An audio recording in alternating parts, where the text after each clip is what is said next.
Doc Thompson on the big one, 700 WLW, back on the air. Willie's on the air today. He's going to continue to pick up the pieces to the traffic disaster in Sparta 1206. I listened to most of Willie's show yesterday as I was driving back into the tri-state and heard about it. I would have gone insane. I'm a pretty affable person.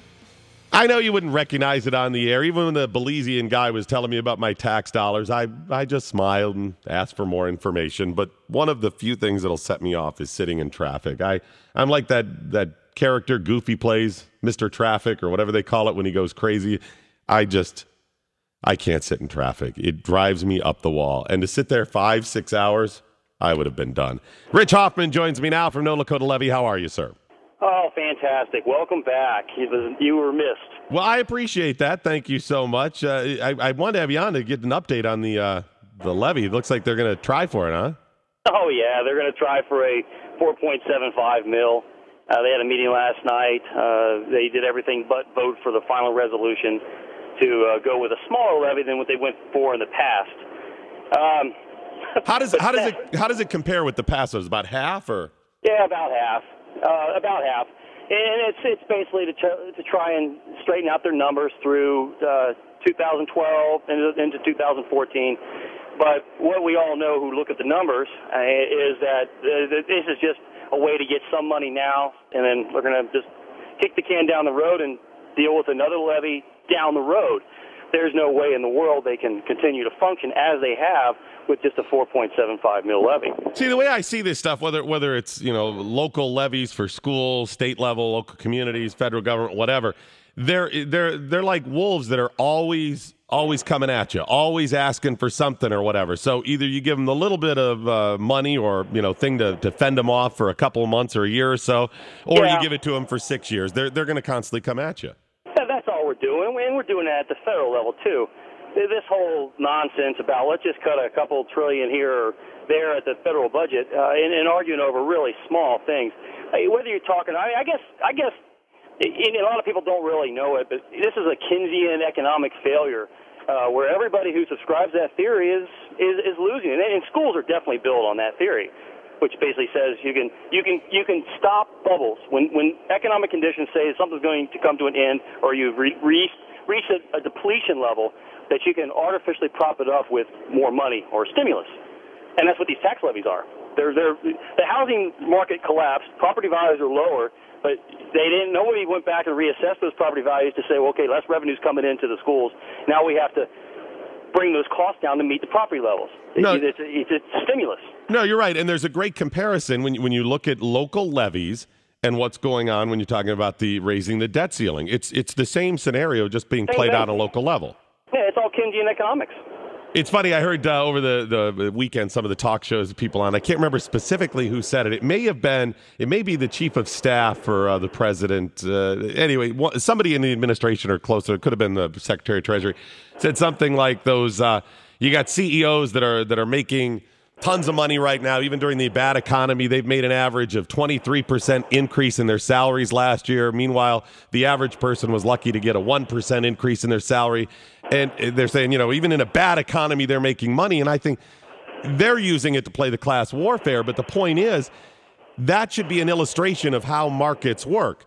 Money is to be made in poor economies, in good economies, up stock markets, down stock markets, if you don't prop them up and put money into it. There is money always to be made. You're either betting against it or you're betting for it. It's like playing craps. You're either betting the pass line or the don't pass line. Exactly.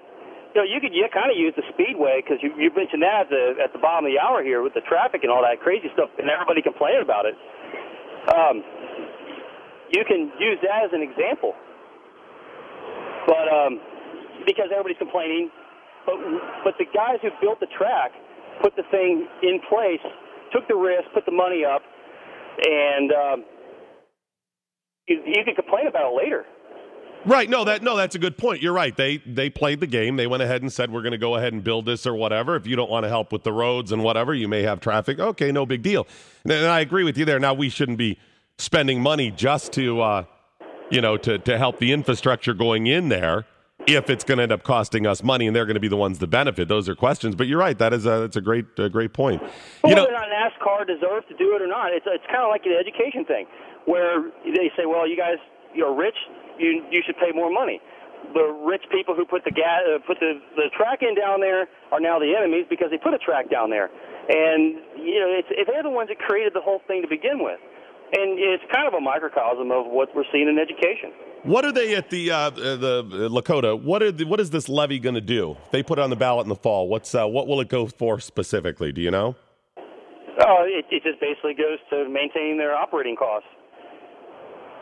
I mean, their general operating costs, which are dictated by the wage increases once the contracts kick in, what they recently renegotiated, that helped take some of that edge off the overall money they needed, but it just delays it for 2 years.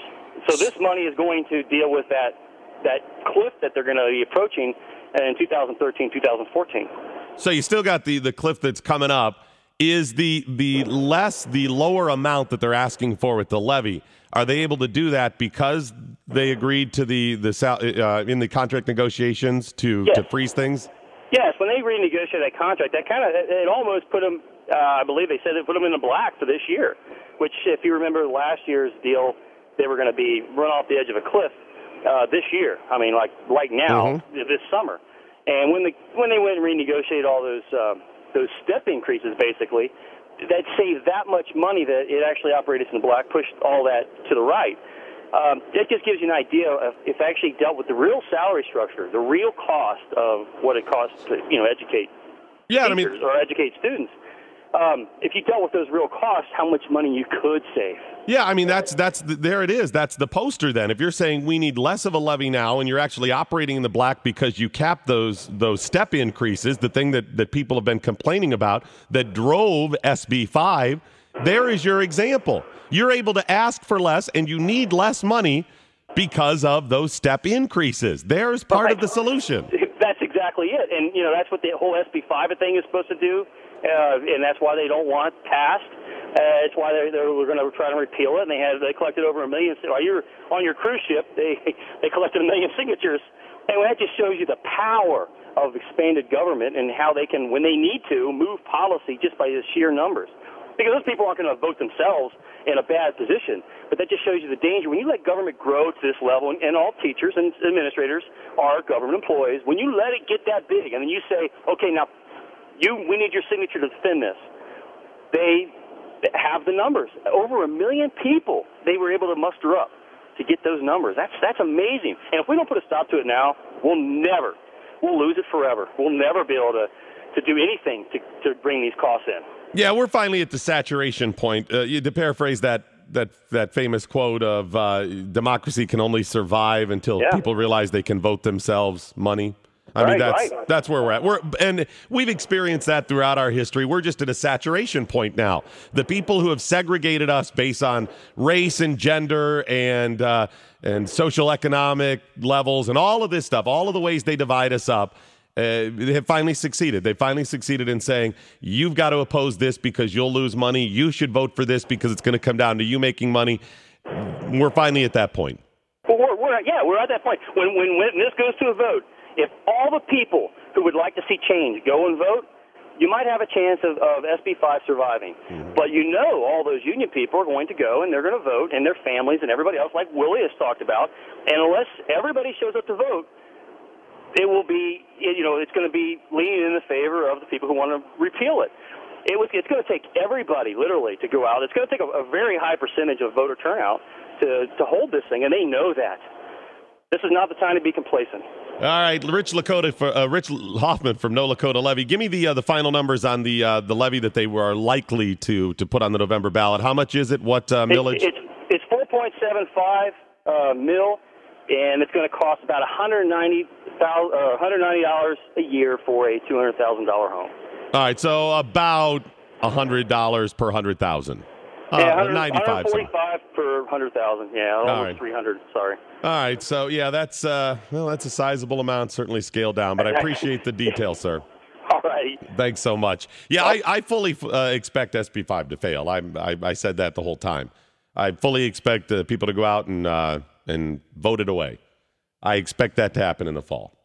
Not say I don't think it's right. I think it is the right direction that we need to be headed. There's plenty of states out there that don't have collective bargaining on behalf of public employees. They not only do fine, many of them excel. Those people aren't in greater danger. They're not being paid a whole lot less or anything like that. So why not? Lakota's a perfect example. You get rid of the step increases, what happens? Brings you back into the black. People are just interested in themselves. Right now, it's about me. It's all about me. That's how everybody's looking at it. We've been successfully divided up. Divided by all kinds of different categories. Race, gender, religion, geographical location, the amount you make, the type of job you have. We've all been sucked in. It's Doc Thompson, 700 WLW.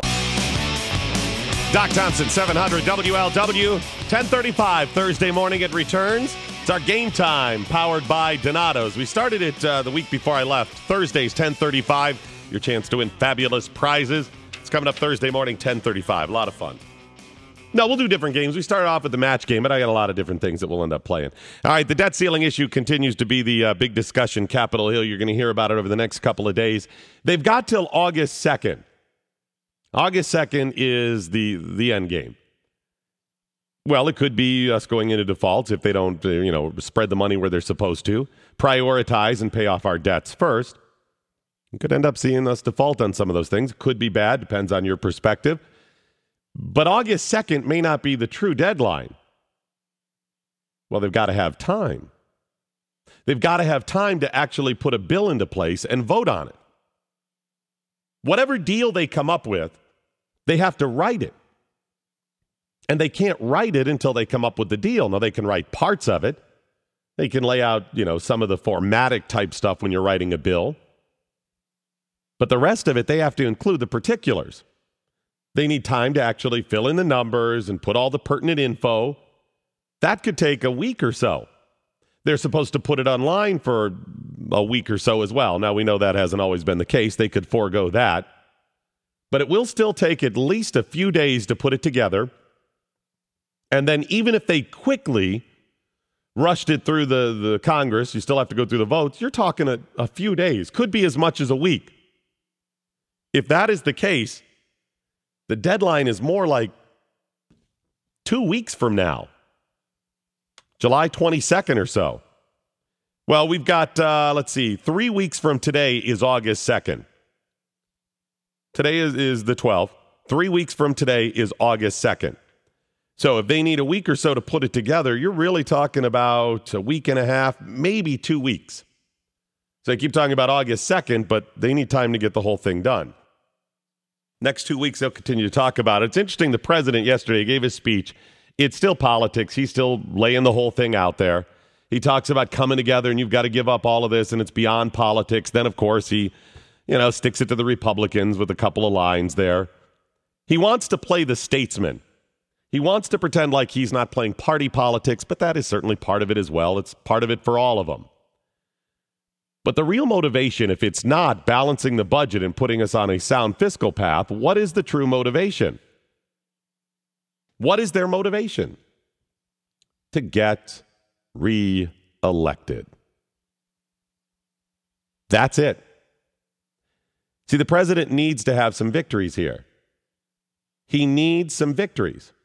And the balanced budget, the budget deficit and the national debt has had a profound impact over the last couple of years. Most Americans recognize that's a problem, and most Americans want that dealt with. That's not in dispute. Essentially, those people who have talked about it, conservatives, Tea Party people, Republicans, anybody who's brought that up as an issue has had success. Now, they're right to talk about it. That is a major issue. But they've also had political success, aside from the fact that it's the right thing to discuss and to take care of. So the president, realizing that he's on the other side of that, needs some political victories here. He needs a political victory on that to look like he cares about the national debt and deficit, even though, as I said, $5 trillion really wouldn't matter cutting over 10 years. And he also needs to get that discussion out of the way so he can continue with other stuff he wants. He needs to say, we've taken care of that.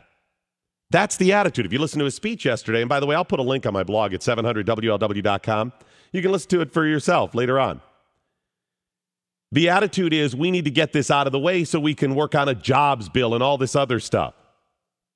He wants it to go away as a political discussion, not because it's hindering us from getting the economy on the right track.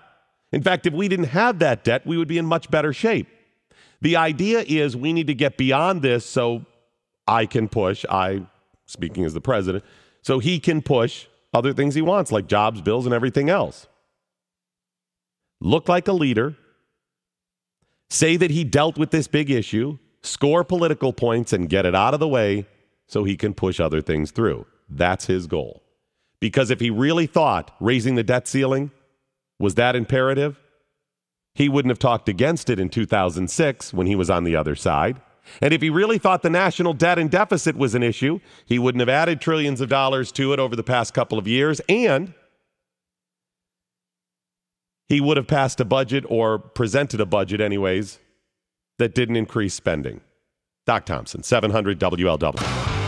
Coming up at 11:35, the answer to the debt ceiling issue, the answer to the economy. 11:35 this morning, and I'll also share with you at that time some other little things we might be able to cut. I mean, I'll leave that up to you.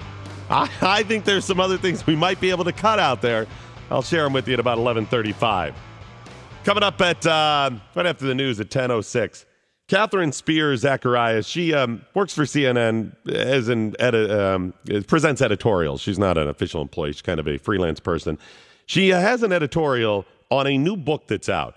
The book is a parent's guide to dealing with children at bedtime. The book is called Go the F to Sleep. Go the F to Sleep. You know, trouble getting the kids go to sleep. There's the solution. We'll discuss that coming up next on the home of the Reds, 700 WLW.